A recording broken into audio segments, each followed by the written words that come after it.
భ్రమరాంబ మల్లికార్జున స్వామి ఆలయంలో రేపటి నుంచి మహాశివరాత్రి బ్రహ్మోత్సవాలు ప్రారంభం కానున్నాయి. ఈ సందర్భంగా ఉత్సవాలకు హాజరు కావాలని సీఎం చంద్రబాబు నాయుడును ఆలయ అధికారులు ఆహ్వానించారు. జోగి రమేష్ ఇంటిపై ఇటీవల జరిగిన దాడి ఘటనపై మాజీ మంత్రి బొత్స సత్యనారాయణ కీలక వ్యాఖ్యలు చేశారు. 30 ఏళ్లలో రాష్ట్రంలో ఎప్పుడైనా పెట్రోల్ బాంబులు, యాసిడ్ బాంబులు సంస్కృతి చూశామా అని ఆయన ప్రశ్నించారు. కాంగ్రెస్ నేతలపై సైబరాబాద్ సిపికి బీఆర్ఎస్ నేతలు ఫిర్యాదు చేశారు.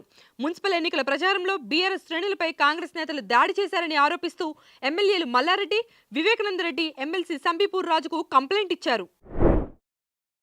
తెలంగాణ మున్సిపల్ కార్పొరేషన్ ఎన్నికల ప్రచారంలో మహారాష్ట్ర ముఖ్యమంత్రి దేవేంద్ర ఫడ్నవీస్ పాల్గొన్నారు.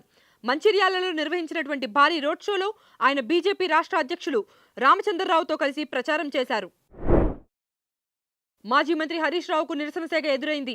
గజ్వేల్ R&R కాలనీ ప్రజలు ఆయన్ను అడ్డుకొని గో బ్యాక్ అంటూ నినాదాలు చేశారు. పరిస్థితి ఉద్రిక్తంగా మారడంతో పోలీసులు లాఠీచార్జ్ కూడా నిర్వహించారు.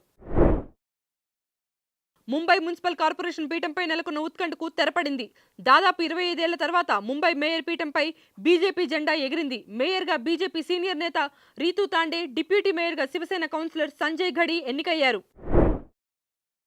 ఉక్రెయిన్ రష్యా యుద్ధాన్ని ముగించేందుకు అమెరికా ప్రయత్నాలు వేగవంతం చేసిన నేపథ్యంలో ఉక్రెయిన్ అధ్యక్షుడు జెలెన్స్కీ కీలక ప్రకటన చేశారు.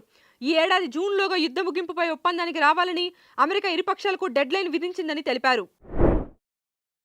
నేపాల్కు చెందిన ప్రముఖ నటుడు సునీల్ థాపా కన్నుమూశారు. అనారోగ్యంతో కాఠ్మండులో ఓ ఆసుపత్రిలో చికిత్స పొందుతూ ఆయన తుది శ్వాస విడిచారు.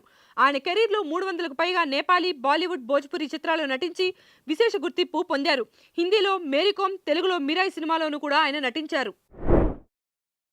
టాలీవుడ్ సీనియర్ నటీనటులు శివాజీ లేయా జంటగా నటించిన క్రైమ్ కామెడీ చిత్రం సాంప్రదాయని సుప్పిని సుద్దపూసిని సినిమాను ఫిబ్రవరి 12 నుంచి స్ట్రీమింగ్ చేయబోతున్నట్లు ఓటీటీ ప్లాట్ఫామ్ ఈటీవీ విన్ ప్రకటించింది. T20 వరల్డ్ కప్ లో భాగంగా నెదర్లాండ్స్, పాకిస్తాన్ మధ్య జరిగిన మ్యాచ్ లో పాక్ విజయం సాధించింది. నెదర్లాండ్స్ నిర్దేశించినటువంటి 148 పరుగుల స్వల్ప లక్ష్యాన్ని అతి కష్టం మీద Pak ఛేదించింది. Please subscribe to the channel and download the Politicos app from the links in the description.